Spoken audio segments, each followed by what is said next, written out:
Hi, I'm Susan. I'm from Worldpeacefull, and the theme of today's poem slash philosophy is a true friend, a real friend. I'm sure those of you who are listening to me now can think of people in your life who have truly been there for you. Sometimes, friendship can be something we thought we had and found that we didn't exist. Or, to our surprise, there are a few people out there who see us as we truly are. And there are moments, of course, when you can feel very alone because there's no one who's in your corner or supporting you in difficult times. And then you look to your friends to really talk to them. Many feel uncomfortable burdening people when they're feeling sad or having a challenge. But really, what is friendship? What is that true friendship where someone is always there for you? Every person deserves to be loved. And if you're out there right now and you don't feel you have a friend, I send you peace and love. And know that you've touched somebody's life, even if you don't think that you have. You have.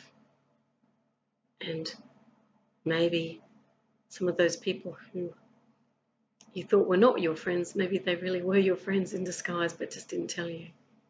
Maybe life moves them on. I guess at the end of the day, it's about being our own best friend. You have to be there for yourself when people can't be there. Anyway, this poem is a beautiful poem. It was published on 29th of April 2011, and it's called A Real Friend. A real friend is not the one with the most platitudes, but the deepest gratitude, for they have found you. A true friend is not the one that recoils in fear, but the one who embraces with a tear, for they dare to care about somebody else. A kind friend takes away the mask and lets you see, allows you to be free, to be yourself. They are there for you in your dreams. They will share with you their dreams. They are the ones that believe in you. The word friend is used liberally. Many don't know the essence of a friend. Many are simply stepping stones or assertions of status, to be seen to be not alone, to be popular and of value, for one is broadly approved, therefore one must belong. One can always be strong in a group. I would rather be alone than to be seen to be. Every face I meet, I greet in my heart as a friend, for I see beauty in every smile. Some may be suspicious, some may feel contempt, some may be in disbelief. For how can one love the many? How can one be kind to the drunk on the street? How can one help the disenfranchised to their feet? For surely they are the least worthy, yet they are the most worthy of belief. For humanity is all-embracing. Humanity is the truest jewel, where all is a friendship, all journey to the end. Just imagine how much easier is this road when love allows another to be seen without judgment, as a colour in the spectrum, in the midst of the chaos theory. For friendship is not a theory or a calculation. It is just being comfortable with yourself. For male gets confused by female. Profession gets confused by status. Knowledge gets confused by ignorance. Race gets confused by creed. Poverty gets confused by greed. Yet each is a point of departure. Each separates one from the other. Each judged from the pulpit of righteousness. Yet I wonder if one was to simply discern light and darkness, what would one learn of shades of grey? To simply observe differences, to practice human rights with a smile, to not be right but bright, to accept one may be wrong and make room for possibilities. For beyond the subtle peak of the mountain, one peaks at the mountain's subtlety. For real substance is grounded in the earth, the salt of the earth.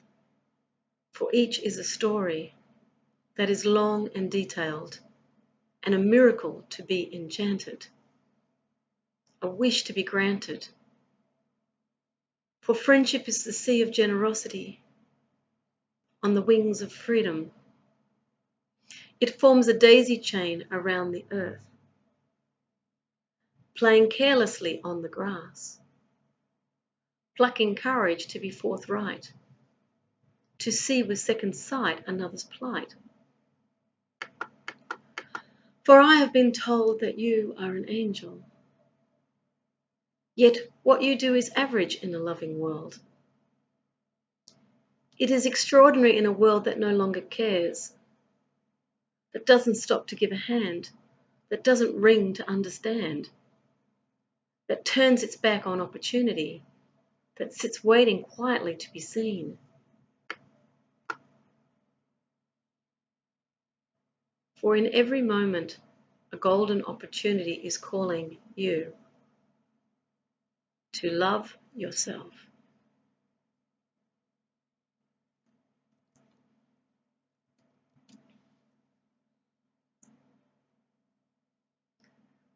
Perhaps that is the true meaning of friendship. You cannot be a friend to another if you cannot be a friend to yourself. You cannot love another unless you love yourself. I'm very, very lucky. I have a group of very, very good friends. They have always been with me. They've seen me go through a lot of things. And they're the ones that keep reminding me, to keep believing in me when I have my moments, when I just want to give up. They've been so wonderful. I've been able to talk things through with people that really care about me. And as my neighbours said, who are my friends as well, we know you. We're here for you. And I am very, very grateful. I am. I really appreciate their friendship. Every single one of them has given me something amazing. They've been truly remarkable friends. When I see people on the street who are sleeping rough, and I wonder about their lives, and I wonder, who's their friend, who's looking out for them. It's so sad to see people homeless. People just walk past. I just cannot believe our world, that we all keep walking past. We all do it because everyone else doesn't, and we're frightened because we watch too much TV. Think people are dangerous, and they're not. They're just desperate. Don't ever underestimate the power of one kind word to someone. I've been a clown, and as I've travelled and met many people, I felt the friendship very easily. Patch Adams, who I went to Russia with, is a clown doctor. He talks about friendshipism. That's very much what he's dedicated to as a clown. He wants to create friendship everywhere.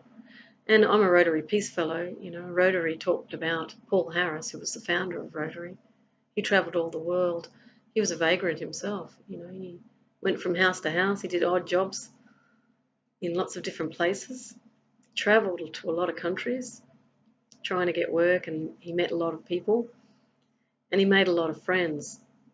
That's why Rotary is very much based on, friendship and extending your hand in friendship. And of course, not everybody's good at that. People have their beliefs and judgments about each other, and that can divide us from each other.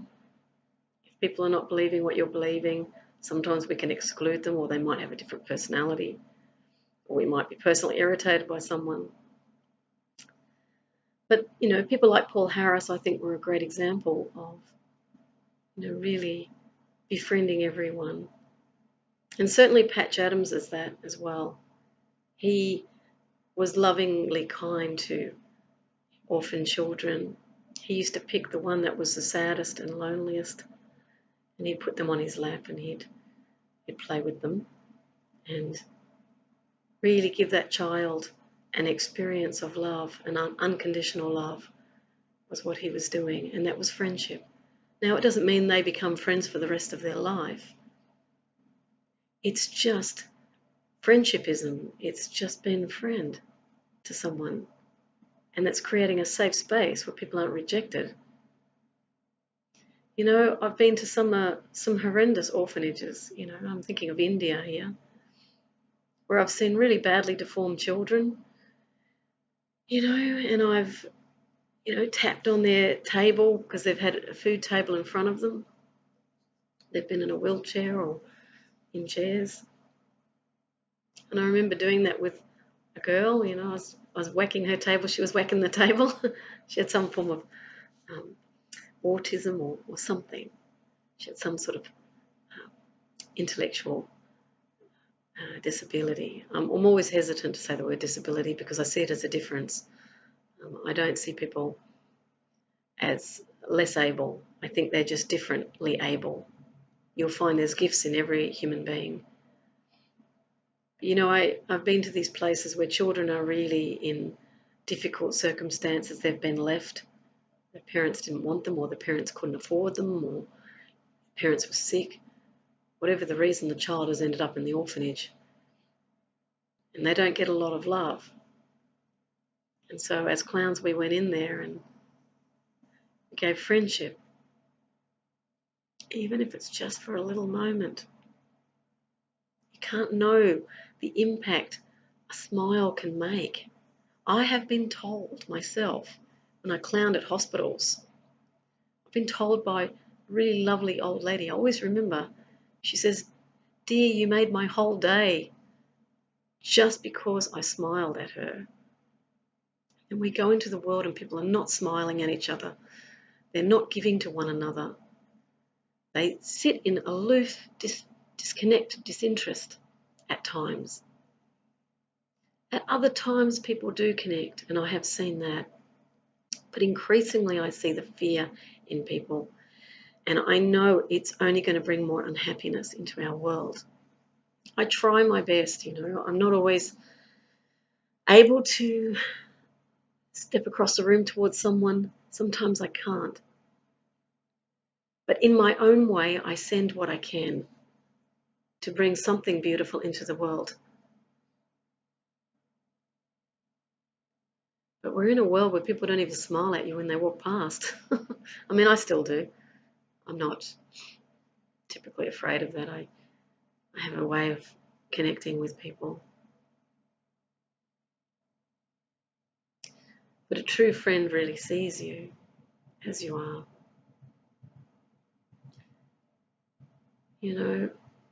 My ex-partner was actually my ex-husband. I would say was my best friend. And I miss him at times. He was a really wonderful man. I was never criticised.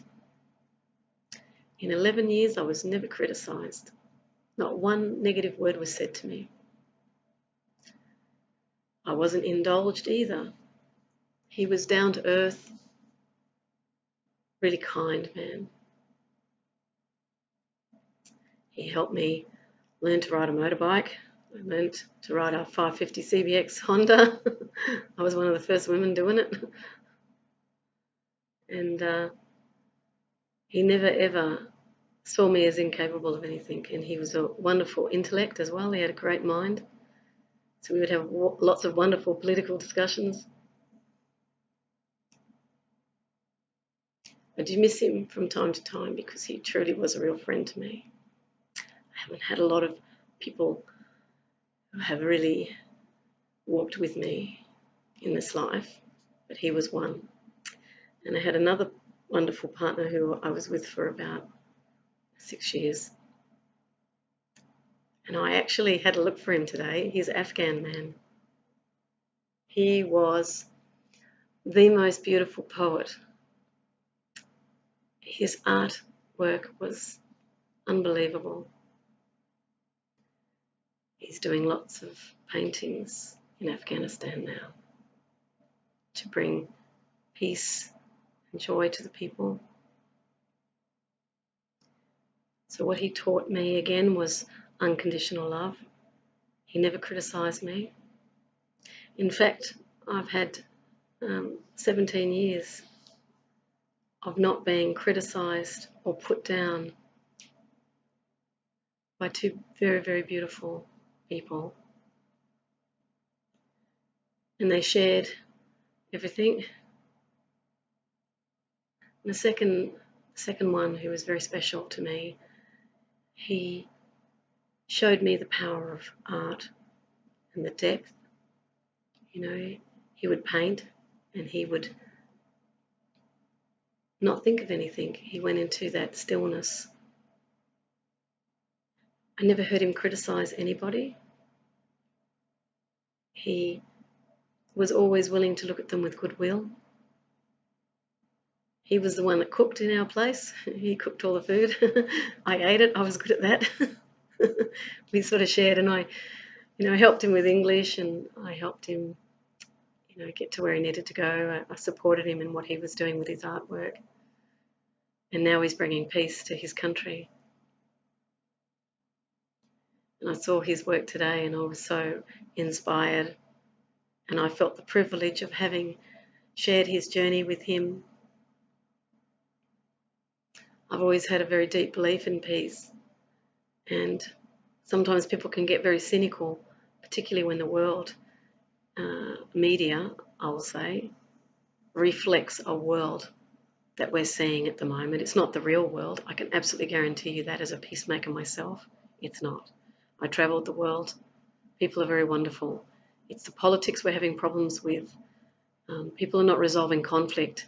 We've still got power paradigms happening, and this is not friendship. In fact, a very good peace-building strategy around the world would be world leaders learning to make friends with one another, not jumping to conclusions, reaching out across, spheres, across distances, across cultures, across differences, and seeking to find that middle ground. This is friendship.